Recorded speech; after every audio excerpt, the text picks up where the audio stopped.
kan sebenarnya menariknya Kodondi ini kan dia orang Chinese kan. Dan kemudian beliau itu kalau nggak salah, maaf lurusin ya Kodondi ya. Kodondi itu sering baca Bible kan awalnya, betul ya? Injil ya? Mau sebelum hijrah ya? Iya. Sebelum hijrah gue belajar ulang ceritanya. Oh, oke. Baca ulang lah ceritanya lah. Oke. Gara-garanya apa bisa tiba-tiba ke sono gitu loh? Gara-garanya gini, jadi waktu itu kan ada zaman-zamannya almarhum Syekh Hamid Didat, kalau pernah dengar. Iya, Ahmad Didat tahu, gurunya Zakir Naik. Zakir Naik. Nah, ya qadarullah ya, sudah ngeliat video itu. Gue sebagai orang Kristen nonton begituan, ya nggak bohong, panas dong. Berani amat gitu nih dai ngomongin Kristen gitu, ngomongin Bible. Nah, akhirnya gue nonton keterusan sambil buka Bible. Oke. Gue udah familiar banget sama Bible gitu ya, urutannya segala macam ayat-ayatnya.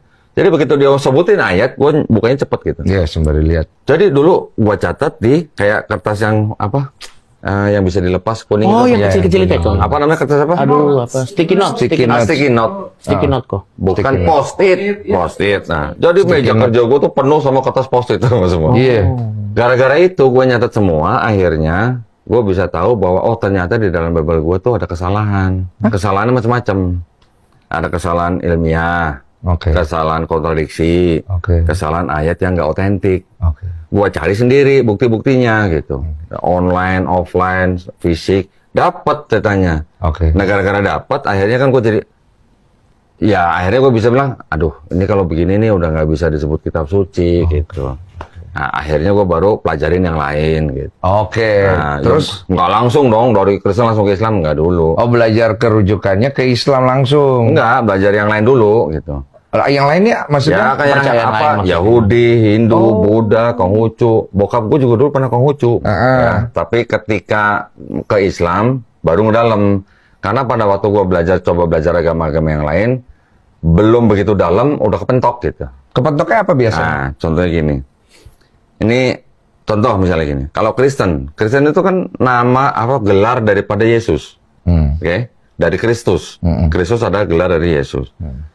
Yahudi itu kan nama dari anak keempat Nabi Yakub. Yehuda. Ya kan? Hindu adalah nama tempat daripada agama itu berasal. Iya, daerah Sungai Hindus. Buddha adalah gelar daripada Siddhartha Gautama. Iya. Ya kan? Kristen gelar daripada Yesus. Ketika jatuh ke Islam, ini nama atau gelar siapa nih atau nama tempat apa gitu? Ternyata gue baru tahu Islam itu namanya berserah diri. Artinya Submission gitu. submission.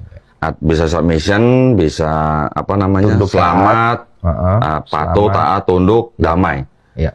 Jadi gue mikir kok agama ini artinya bukan pakai nama orang, bukan nama tempat, bukan gelar, kok ini kata kerja. Kita disuruh tunduk sama yang menciptakan kita gitu.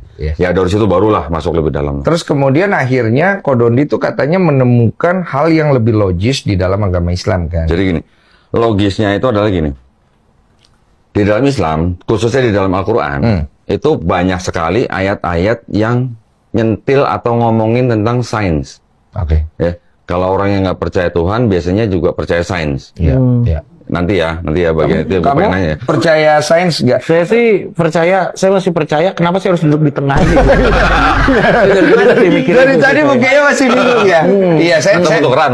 Nggak apa-apa kok, santai. Tujuan kami sebenarnya kamu nggak perlu bicara. Kamu hanya perlu di framing, terus dikasih meme Saya gitu. kasih taruh brand ini. Biarkan dia melanjutkan Kodondi ya. Jadi masalah sains. Dari kira-kira 6.236 ayat di Quran, kira-kira tuh ada 1.000 ayat yang berhubungan dengan sains dalam Quran.